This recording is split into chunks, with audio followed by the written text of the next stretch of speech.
Raise your hand if you hear an action word. Worm, worm, wiggle, squirm. Graham? Squirm. What does it look like to squirm? Go ahead and give me that action.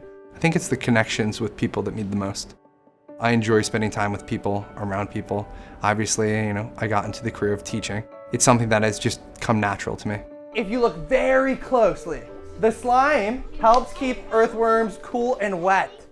Physically, I've always lived with no inhibitions, doing whatever I wanted, whenever I wanted, traveling, doing stuff with friends. I was always involved in sports. I always said I can jump in and run a half marathon with little to no training. Fetch. I'd say it was always on the go. There was never anything that was holding me back. And I was shocked to see that my life could change so quickly.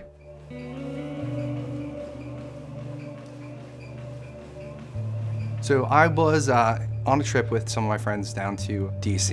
And I remember I just had just a light discomfort in my chest on the drive down. As the weekend kind of progressed, that feeling kind of stuck around. And I noticed that my heart rate was elevated.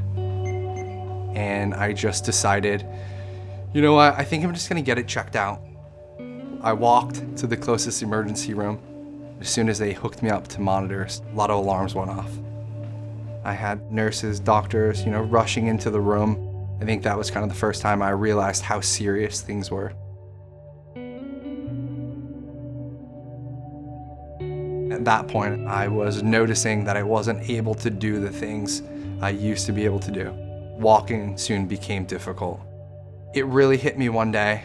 I woke up and I was unable to make it across the room. At that point, my cardiology team, they said, I think we've exhausted all of the treatment plans that we can provide, and we may need to make a referral to a transplant center. Obviously, a heart transplant isn't a small deal, so I wanted to be at the best place possible. My first appointment at Penn, they really went above and beyond, went over every detail of my health journey.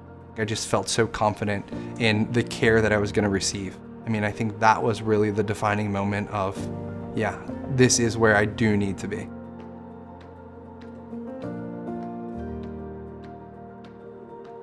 My experience while I was waiting for the transplant was phenomenal. The staff was so knowledgeable. Everyone who came in and out of my room was friendly, from the physicians, the nurses, the housekeeping staff came in with a smile. It felt like my home away from home. I remember just sitting in bed watching TV one evening and my phone went off. I remember them saying we have a match. I definitely was nervous, but I think the emotions were much more heavily leaning towards the optimism of, getting my life back.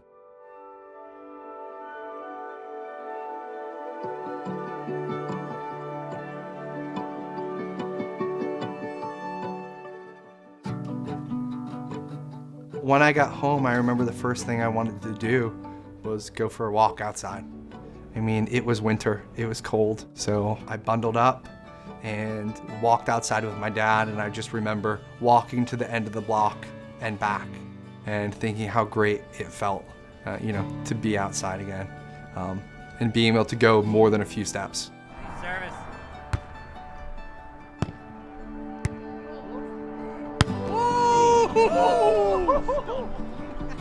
It was, I want to say, about 3 months after I was back to playing with my friends, doing, sports leagues and out and about, and it felt great.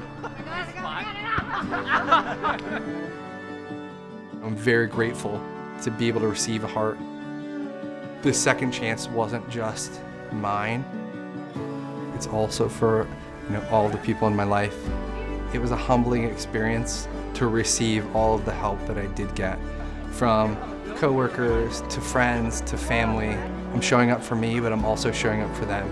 I'm making a difference for them every day that I'm able to be here. Huddle in, huddle in. 3, 2, 1. Life has kind of gotten back to normal, but I think sometimes it's, better than normal. I don't take the ordinary for granted. I can really appreciate every minute